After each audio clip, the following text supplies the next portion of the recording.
Hello दोस्तों, स्वागत है आपका आपके अपने YouTube चैनल दिसार जीकेजीएस क्लासेस में। दोस्तों, आप सब लोग कैसे हैं? उम्मीद करते हैं आप सब लोग अच्छे होंगे, स्वस्थ होंगे, मस्त होंगे और अपनी तैयारी बेहतरीन तरीके से आप सभी कर रहे होंगे। दोस्तों, जैसे कि आपको पता है, हम आपको आरआरबी एनटीपीसी एग्जाम जो ग्रेजुएशन लेवल का हुआ है उसके आंसर की का सॉल्यूशन करवा रहे हैं। आज हम आपको करवाने वाले दोस्तों 13 जून को सेकेंड शिफ्ट में पूछे गए जीके के सारे क्वेश्चन, चाहे वे करंट अफेयर हो, साइंस हो, कंप्यूटर हो, सारे क्वेश्चन हम इस वीडियो में कवर करेंगे। दोस्तों, वीडियो अच्छा लगे वीडियो को लाइक कर दीजिए, शेयर कर दीजिए, कमेंट कर दीजिए। चैनल पे नए हैं चैनल को सब्सक्राइब कर लीजिए पल पल की अपडेट के लिए। और दोस्तों, हमसे जुड़ने के लिए आप हमारा टेलीग्राम चैनल ज्वाइन कर सकते हैं।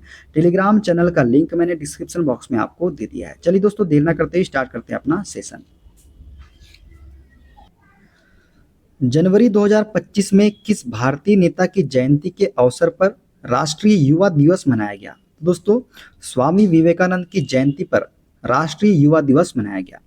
1813 के चार्टर अधिनियम द्वारा किस प्रावधान को मंजूरी दी गई थी? दोस्तों, 1813 के चार्टर अधिनियम द्वारा जो है पश्चिमी विज्ञानों की शुरुआत हुई थी, इसको मंजूरी दी गई थी। देखते हैं अगला क्वेश्चन।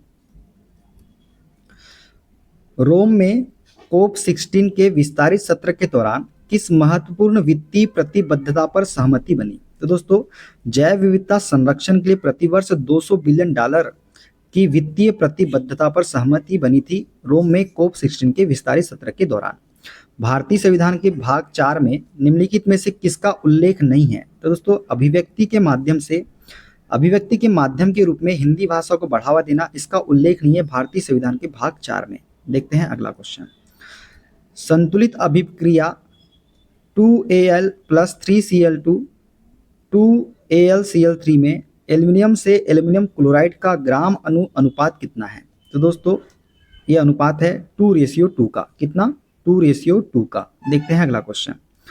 बहुराज्य सहकारी समितियों के लिए कानूनन बनाने का अधिकार किसके पास है? तो ये है दोस्तों संसद के पास। किसके पास? संसद के पास अधिकार है।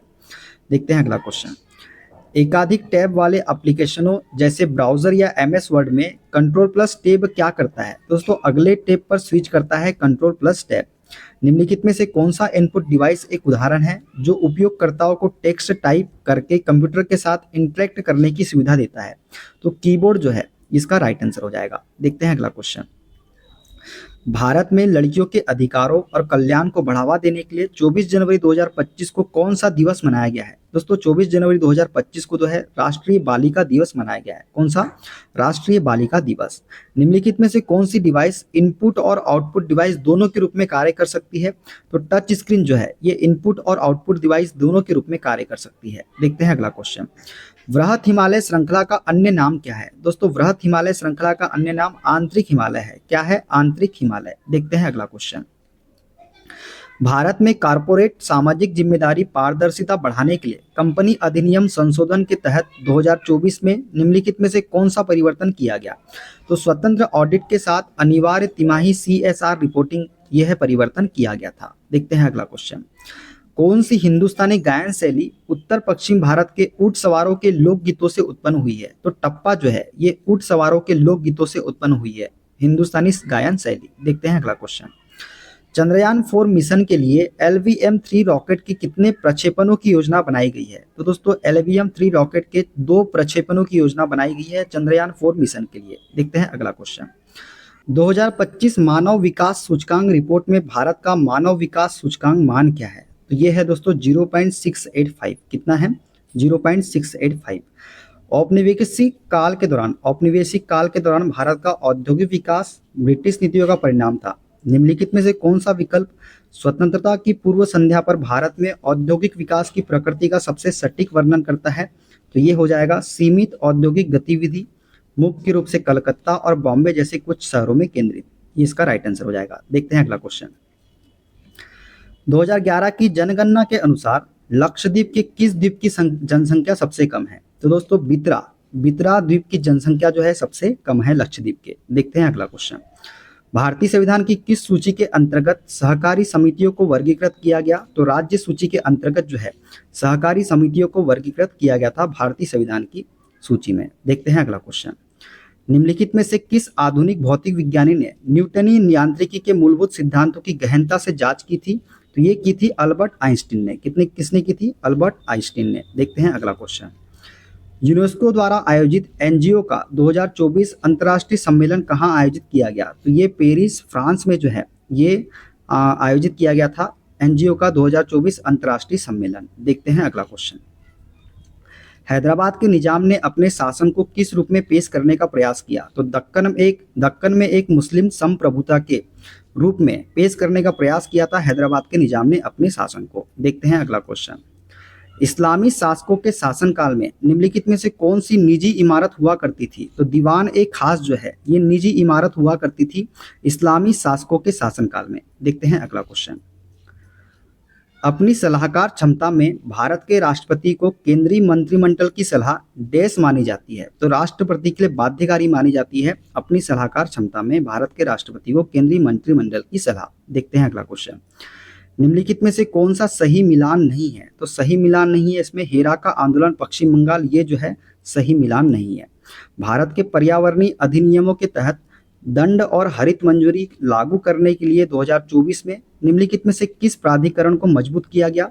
तो केंद्रीय प्रदूषण नियंत्रण बोर्ड को मजबूत किया गया था। देखते हैं अगला क्वेश्चन।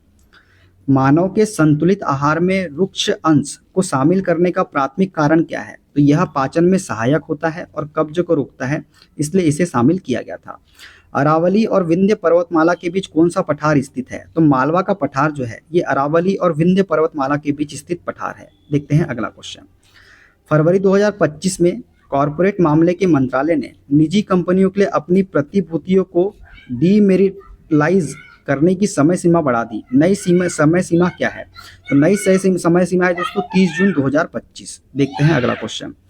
मार्च 2025 में भारतीय सशस्त्र बलों के बलिदान के सम्मान में राष्ट्रीय रक्षा दिवस की कौन सी वर्षगांठ मनाई गई? तो 87वीं वर्षगांठ मनाई गई भारतीय सशस्त्र बलों के बलिदान के सम्मान में। देखते हैं अगला क्वेश्चन। भारत में औद्योगिक क्षेत्र के संबंध में निम्नलिखित में से कौन सा कथन सही है? पहला है राष्ट्रीय विनिर्माण नीति 2011 के अनुसार विनिर्माण क्षेत्र में सृजित प्रत्येक नौकरी संबंधित गतिविधियों में 2-3 अतिरिक्त नौकरियां सृजित करती है। दूसरा है उद्योग मौजूदा वस्तुओं के साथ साथ उसमें कार्यरत श्रमिकों के कौशल में भी महत्वपूर्ण योगदान करते हैं, इसलिए इसे क्षेत्र को एक परिवर्तनकारी क्षेत्र भी माना जाता है। तीसरा है चूंकि उद्योग जनसंख्या के एक बड़े हिस्से को रोजगार देते हैं, इसलिए औद्योगिक विकास हमारे देश से बेरोजगारी और गरीबी के उन्मूलन की पूर्व शर्तों में से एक है। तो सही कथन इसमें हो जाएगा 1 और 2, 1, 2, 3 तीनों कथन जो है ये सत्य कथन है। देखते हैं अगला क्वेश्चन। सिंधु घाटी सभ्यता की प्रसिद्ध नर्तकी की प्रतिमा बनाने के लिए किस पदार्थ का उपयोग किया गया था? तो कांस्य का उपयोग किया गया था प्रसिद्ध नर्तकी की प्रतिमा बनाने के लिए। किस राज्य में स्थानांतरित कृषि झूम के नाम से जाना जाता है? दोस्तों स्थानांतरित कृषि को झूम के नाम से जो है असम में जाना जाता है। कहाँ पे? असम में। देखते हैं अगला क्वेश्चन। भारत की जनगणना 2001 के अनुसार निम्नलिखित में से किस नगरीय क्षेत्र की पहचान मिलियन प्लस नगरीय समूह शहर के रूप में की गई है? तो लखनऊ शहर की पहचान जो है इसका राइट आंसर हो जाएगा। देखते हैं अगला क्वेश्चन। फरवरी 2025 में भारत के किस राष्ट्रीय उद्यान में 5 चीते छोड़े गए हैं? तो कुनो राष्ट्रीय उद्यान में जो है 5 चीते छोड़े गए हैं फरवरी 2025 में। देखते हैं अगला क्वेश्चन। निम्नलिखित में से कौन सा विकल्प भारत में मंत्रिपरिषद पर लागू सामूहिक कार्यकारी उत्तरदायित्व के सिद्धांत का सर्वोत्तम वर्णन करता है? तो सभी मंत्री सरकारी निर्णयों के लिए मौन उत्तरदायित्व साझा करते हैं, ये जो है सिद्धांत सर्वोत्तम वर्णन करता है। देखते हैं अगला क्वेश्चन। कृषि वानिकी की कल्पना कृषि भूमि पर वृक्षारोपण को बढ़ावा देने के लिए किस नीति की संस्तुति पर की गई थी? तो राष्ट्रीय कृषि वानिकी नीति 2014 के अंतर्गत इसे किया गया था। देखते हैं अगला क्वेश्चन। मल्टी कोर प्रोसेसर वाले कंप्यूटर सिस्टम पर विचार करें। एक साथ कई स्वतंत्र कार्य निष्पादित करते समय समान क्लॉक स्पीड वाले सिंगल कोर प्रोसेसर की तुलना में मल्टीपल कोर होने का प्राथमिक लाभ क्या है? तो प्राथमिक लाभ है एक साथ कई अलग अलग प्रोसेस को हैंडल और निष्पादन करने की बेहतर क्षमता, ये इसका लाभ है। देखते हैं अगला क्वेश्चन। नीति आयोग की नीति संक्षिप्त India's booming gig and platform economy 2022 के अनुसार वर्ष 2029-30 तक भारत में गिग कैरेबल का अनुमानित आकार क्या होगा? तो ये होगा 23.5 मिलियन। कितना होगा? 23.5 मिलियन होगा। देखते हैं अगला क्वेश्चन। गुप्तों के बाद राष्ट्रकूटों का भारत के किस हिस्से पर प्रभुत्व रहा? तो दक्कन में प्रभुत्व रहा था गुप्तों के बाद राष्ट्रकूट का भारत में। देखते हैं अगला। कंप्यूटर मेमोरी पदानुक्रम के संदर्भ में रजिस्टरों से द्वितीयक भंडारण की ओर जाते समय एक्सेस गति और प्रति बिट लागत के संबंध में निम्नलिखित में से कौन सा कथन सामान्यतः सत्य है? तो सामान्यतः सत्य कथन है एक्सेस की गति कम हो जाती है और प्रति बिट लागत कम हो जाती है। ये जो है सत्य कथन है। तो दोस्तों ये थे 13 जून के सेकेंड शो के सारे क्वेश्चन। वीडियो कैसा लगा कमेंट बॉक्स में जरूर बताइएगा। मिलते हैं अगले वीडियो में। अपना ख्याल रखिए। Okay, bye bye, take care.